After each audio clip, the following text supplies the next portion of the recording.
Good morning student. आज हम medical surgical nursing के फीमेल रिप्रोडक्टिव सिस्टम की एक डिजीज़ यूटेराइन प्रोलैप्स के बारे में पढ़ने जा रहे हैं। इसमें हम पढ़ेंगे कि यूटेराइन प्रोलैप्स क्या होता है, कौन कौन से इसके कोजेज होते हैं, कौन से इसमें क्लिनिकल मैनिफेस्टेशन देखने को मिलते हैं तथा इसके लिए कौन से डायग्नोसिस, इवेल्युएशन और मैनेजमेंट करने होते हैं। तो शुरू करते हैं यूटेराइन प्रोलैप्स। इसमें दो शब्द दिख रहे हैं, यूटेराइन और प्रोलैप्स। अगर यूटेराइन की बात करें तो यूटेराइन का मतलब होता है यूट्रस, और अगर प्रोलैप्स की बात करें तो प्रोलैप्स का मतलब होता है द फॉलिंग डाउन और slipping of a body part from its usual position और रिलेशन। किसी भी बॉडी पार्ट का फॉलिंग डाउन हो जाना या स्लिप हो जाना, इसकी यूजुअल जो मुख्य पोजीशन या मुख्य जगह है उससे, उसको ही क्या बोलेंगे, प्रोलैप्स बोलेंगे। तो यूट्राइन का मतलब क्या हुआ, यूट्रस, यानी कि यूट्रस का अपनी मुख्य पोजीशन से क्या हो रहा है, प्रोलैप्स हो रहा है। यूट्रस अपनी मुख्य जगह से हटकर किसी दूसरी जगह पे जा रहा है, उसी को क्या बोलेंगे, यूटेराइन प्रोलैप्स। अगर इसकी डेफिनेशन की बात करें तो when the uterus descend toward और through the opening of vagina from its usual position, this condition is known as uterine prolapse. यानी कि यूट्रस का डिसेंड हो जाना कहाँ पर, टुवर्ड या through the opening of vagina, vagina के ओपनिंग के पास में, उसी को क्या बोलेंगे, यूटेराइन प्रोलैप्स। यानी कि यूट्रस प्रोलैप्स होकर अपनी जगह से हटकर कहाँ पर आ रहा है, वेजाइना के पास में, तो उस कंडीशन को क्या बोलेंगे, यूटेराइन प्रोलैप्स। अब बात करते हैं इसके कोजेज या रिस्क फैक्टर की, कि कौन कौन से कोजेज या रिस्क फैक्टर इसके लिए रिस्पॉन्सिबल होते हैं। तो पहले उसकी अगर बात करें तो वन और मोर प्रेगनेंसी, ऐसी फीमेल जिसमें एक या अधिक प्रेगनेंसी है, उसके अंदर यूटेराइन प्रोलैप्स का खतरा रहता है। अगले उसकी बात करें तो इंक्रीज एज ऑफ मदर, ऐसी मदर जो जिसकी एज अधिक है, जिसके कि जो यूट्रस के लिगामेंट या टिश्यू है वो वीक हो चुके हैं, उसमें भी यूटेराइन प्रोलैप्स का खतरा बना रहेगा।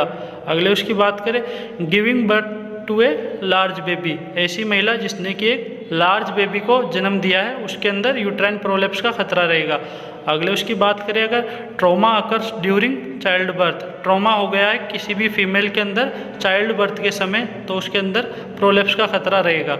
अगले उसकी बात करें तो रिपीटेटिव हैवी लिफ्टिंग, ऐसी महिला जो लंबे समय से क्या उठा रही है, भारी वजन उठा रही है, जिसके कारण जो यूट्रस की जो लिगामेंट या जो टिश्यू है उन पर इफेक्ट पड़ रहा है और वो वीक हो चुके हैं, तो उसमें भी जो यूटेराइन प्रोलैप्स है उसका खतरा रहेगा। अगले उसकी बात करें तो बीइंग ओवरवेट, ओवरवेट वाले पेशेंट या जो फीमेल है उसके अंदर भी जो यूटेराइन प्रोलैप्स है वो बना रहेगा, उसका खतरा बना रहेगा। अगले उसकी बात करें तो क्रोनिक कॉन्स्टिपेशन, ऐसी फीमेल जिसके अंदर लंबे समय से कॉन्स्टिपेशन की शिकायत है, उस कॉन्स्टिपेशन की का इफेक्ट कहाँ पर पड़ रहा है, यूट्रस के लिगामेंट या उसके टिश्यू पर, तो उसको भी जो यूटेराइन प्रोलैप्स है उसका खतरा रहेगा। अब बात करते हैं डिग्री ऑफ यूटेराइन प्रोलैप्स, यानी कि जो यूट्रस डिसेंड हुआ है या प्रोलैप्स हुआ है वो कहाँ पर है, उसको किसके द्वारा देखेंगे, डिग्री के द्वारा। कितनी डिग्री में डिनोट किया गया है, 3 डिग्री में। अगर फर्स्ट डिग्री की बात करें तो at the level of cervical ओस, यानी कि जो यूट्रस जो डिसेंड हुआ है, जो प्रोलैप्स हुआ है, वो अगर सर्वाइकल ओस पर आकर पहुंचा है तो उसको कौन सी डिग्री में रखा जाएगा, फर्स्ट डिग्री के अंदर। ठीक है, जो यूट्रस वहाँ से अपनी जगह से हटकर सर्वाइकल ओस के पास में आ पहुँचा, उसको फर्स्ट डिग्री के अंदर। अब बात करते हैं सेकंड डिग्री की, तो सेकंड डिग्री में किसको रखा जाएगा, below the level of cervical ओस विद इन द वेजाइना, यानी कि यूट्रस जो है वो प्रोलैप्स होकर कहाँ पर आ गया है, सर्वाइकल ओस से नीचे आ गया है और वेजाइना के पास में। ठीक है, तो सेकंड डिग्री में किसको रखेंगे, जो यूट्रस वेजाइना के पास में आ चुका है उसको सेकंड डिग्री के अंदर रखा जाएगा। अब बात करते हैं थर्ड डिग्री। थर्ड डिग्री के अंदर किसको रखा जाएगा, ऐसा यूट्रस जो कि वेजाइना से कम्प्लीटली आउटसाइड, यानी कि वेजाइना के भी आउटसाइड बाहर की तरफ निकल चुका है, उसको थर्ड डिग्री के अंदर रखा जाएगा। अब बात करते हैं इसके क्लिनिकल मैनिफेस्टेशन की, कि कौन कौन से क्लिनिकल मैनिफेस्टेशन देखने को मिलेंगे यूटेराइन प्रोलैप्स में। तो फीमेल के अंदर जो सबसे पहले देखने को मिलेगा वो सेंसेशन ऑफ हैवीनेस, हैवीनेस की शिकायत बनी रहेगी उससे। दूसरे उसकी बात करें पुलिंग इन पेल्विक, पेल्विक के अंदर खिंचाव देखने को मिलेगा। अगले उसकी बात करें तो वेजाइनल ब्लीडिंग और इंक्रीज डिस्चार्ज, वेजाइनल ब्लीडिंग देखने को मिलेगी या वेजाइना से डिस्चार्ज देखने को मिलेगा किसी भी फ्लूइड का। अगले उसकी अगर बात करें तो प्रॉब्लम विद सेक्सुअल इंटरकोर्स, जो सेक्सुअल प्रॉब्लम उसके साथ में क्रिएट होगी। अगले उसकी बात करें, द यूट्रस और cervix protruding out the vagina. Protruding का मतलब होता है एक कैविटी से दूसरे उस पे जाना। जो यूट्रस या सर्विक्स जो है वो प्रोड्यूस कर जाएंगे out of the vagina, vagina से आउट। अगले उसकी बात करें, कॉन्स्टिपेशन और डिफ़िकल्टी पासिंग स्टूल, यानी कि कॉन्स्टिपेशन की शिकायत रहेगी या फिर उसको जो डिफ़िकल्टी बनी रहेगी स्टूल के पास होने में। लास्ट अगर उसकी बात करें तो लो बैक पेन, उसके अंदर कैसा पेन देखने को मिलेगा, लो बैक पेन देखने को मिलेगा। अब आते हैं इसके क्या क्या डायग्नोसिस इवेल्युएशन करने हैं। तो सबसे पहला मेडिकल हिस्ट्री, सबसे पहले क्या करेंगे उसकी मेडिकल हिस्ट्री लेंगे।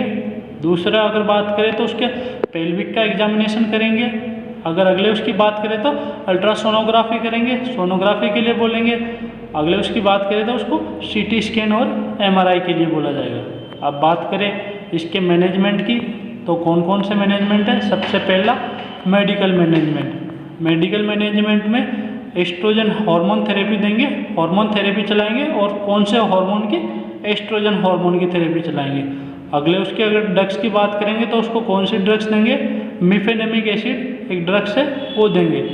अब बात करते हैं एक डिवाइस की जिसका नाम है पेसरी डिवाइस। पेसरी डिवाइस क्या होती है, ये आर्टिफिशियल डिवाइस होती है जो कि किस में काम करती है, यूट्रस के इमोबिलाइजेशन में। यानी कि ये जाकर यूट्रस और लिगामेंट के पास में इसको रख देते हैं। जो यूट्रस और के लिगामेंट और टिश्यू है उनको जाकर ये इमोबिलाइज कर देती है, जिससे यूट्रस जो है वो अपनी नॉर्मल पोजीशन में बना रहता है। अब बात करते हैं इसके सर्जिकल मैनेजमेंट की। तो सर्जिकल मैनेजमेंट में सबसे पहले क्या करते हैं, हिस्टेक्टोमी। हिस्टेक्टोमी करते हैं सर्जिकल मैनेजमेंट में। हिस्टेक्टोमी क्या कहलाता है, surgical operation to remove all or part of uterus. Surgical operation करना और सर्जिकल ऑपरेशन के द्वारा रिमूव करना यूट्रस के पार्ट को। ठीक है, तो यूट्रस को या यूट्रस के किसी भी पार्ट को सर्जरी करके उसको रिमूव करना वो क्या कहलाता है, हिस्टेक्टोमी।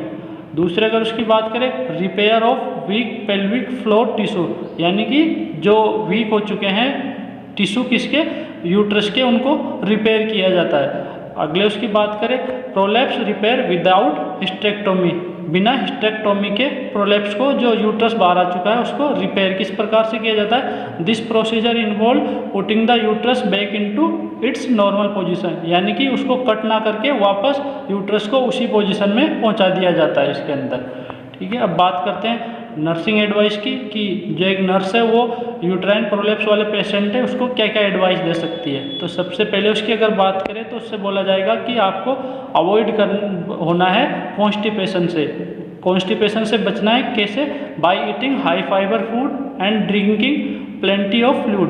आपको ऐसे फ्लूइड या फूड का इस्तेमाल करना है जो कि कॉन्स्टिपेशन से बचाएगा आपको। यानी कि कैसे, हाई फाइबर डाइट लेनी है और अत्यधिक मात्रा में आपको फ्लूइड का यूज करना है, जिसके कारण आप कॉन्स्टिपेशन से बच सकते हो। अगले उससे बोलेंगे कि आपको जो अवॉइड हैवी लिफ्टिंग, आपको भारी जो वजन है वो नहीं उठाना है, उससे बचना है। अगले उसकी बात करें अगर, तो कंट्रोल द कफिंग, उससे बोलेंगे आप कंट्रोल करिए अपनी कफिंग को, आप मेडिसिन लीजिए इसके लिए, क्योंकि इसका इफेक्ट जो है यूट्रस पे पड़ता है। अगले उसकी बात करें तो lose weight if you are overweight या ओबेज, या उसको बोलेंगे आप अपने वेट को कम करिए यदि कोई पेशेंट ओवरवेट या ओबेज है तो। अगले उसकी अगर बात करें, perform Kegel exercise for strength of the pelvic muscles, उसको कीगल एक्सरसाइज के लिए, कीगल एक्सरसाइज ऐसी एक्सरसाइज होती है जो कि पेल्विक जो फ्लोर मसल्स है उसको स्ट्रेंथ या उसको मजबूत बनाती है। तो उसको बोलेंगे कि आप परफॉर्म करिए कीगल एक्सरसाइज को, किसके लिए, स्ट्रेंथ यानी मजबूत के लिए, पेल्विक मसल्स के लिए। तो ये नर्सिंग एडवाइस हुई एक यूट्राइन प्रोलैप्स पेशेंट के लिए।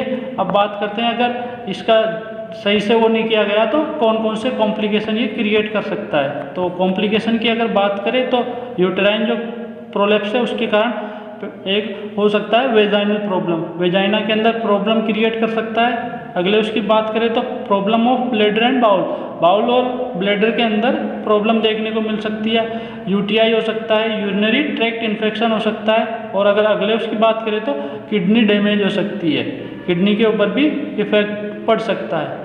तो ये आपका हुआ uterine prolapse. Thank you for watching.